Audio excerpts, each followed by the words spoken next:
শাশুড়ি পরামর্শে স্বামীর হাতে নির্যাতনের শিকার এক গৃহবধূ। ঘটনার বিবরণী জানা যায় গোমতী ত্রিপুরার বীরগঞ্জ থানার অন্তর্গত শঙ্করপল্লী মুসলিম কলোনি এলাকার বাসিন্দা আব্দুল খোরশেদের ছেলে আলমগীর হোসেন বিবাহ করেছিলেন আজ থেকে 13 বছর পূর্বে মমতা বেগমকে। বর্তমানে তাদের দুটি ছেলে সন্তান রয়েছে, আকিব হোসেন এবং আরিফ হোসেন। বিবাহের পর কয়েক বছর ভালোভাবে কাটলেও পরবর্তী সময় শুরু হয় মমতা বেগমের উপর শারীরিক এবং মানসিক নির্যাতন।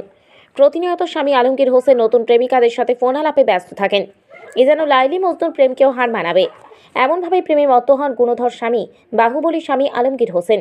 তিনি ফুটফুটে দুটি ছেলে এবং স্ত্রীকে অনেকবার প্রাণী মারার চেষ্টা করেন। এ নিয়ে বেশ কয়েকবার সালিশি সভা হয়েছিল, কিন্তু কাজের কাজ কিছুই হয়নি। স্ত্রীকে মারতে মারতে বাধ্য করার চেষ্টা করেন ডিভোর্স দেওয়ার জন্য। শেষ মুহূর্তে যা হবার কথা ছিল সেটাই হয়েছে। গত 22শে ডিসেম্বর মায়ের কুপরামর্শে স্ত্রীকে বেধড়ক মারপিট চালান শক্তিশালী স্বামী। খবর পাঠান শ্বশুর বাড়িতে। মেয়েকে আনার জন্য হতভাগা গর্ভধারিণী মা এলাকাবাসীর সহযোগিতা এবং দুই নাতিকে নিয়ে আসেন নিজ বাড়িতে।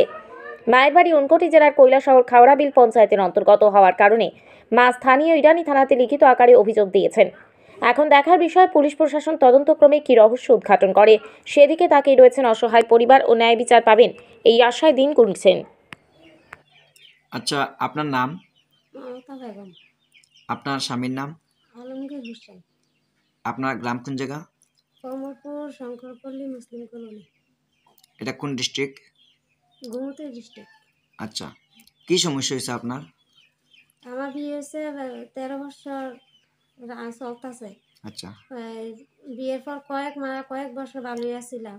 আমার দুটো ছেলে সন্তান হয়েছে। আচ্ছা, তারপর আমার স্বামী যখন অন্য মেয়ের সাথে জড়িত হয়েছে, আমার স্বামী আমাকে নির্যাতন করে। বলে শুধু টাকা 5 লক্ষ টাকা যদি না নিয়ে দেয় তাহলে আমারে হেরে ডিভোর্স দিতাম, আর নাহলে বাপের বাড়ি থাকতাম, আমার বাড়ি চাইতাম না। তারপরে আমার স্বামী কইছে যদি আমি ডিভোর্স দিই আমারে 10-15 লাখ টাকা দিয়ে দিব। আচ্ছা,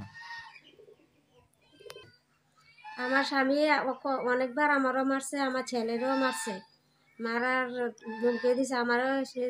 গত 22 তারিখ সকালবেলা কইতাছে আমার ছেলেরা বিষ খাওয়াইয়া মারার কথা। এসব নিয়ে আমরা ঝগড়া হয়েছে। দিন রাত 24 ঘন্টা মেয়ের সাথে কথা বলে, এমনকি মেয়ের বাড়িতেও যা মেয়ের সাথেও থাকে।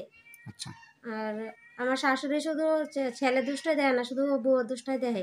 আমার বকাবকি করে আমার শাশুড়ি। আমার শাশুড়ির ছেলে ভালো, খালি বউ খারাপ। আচ্ছা।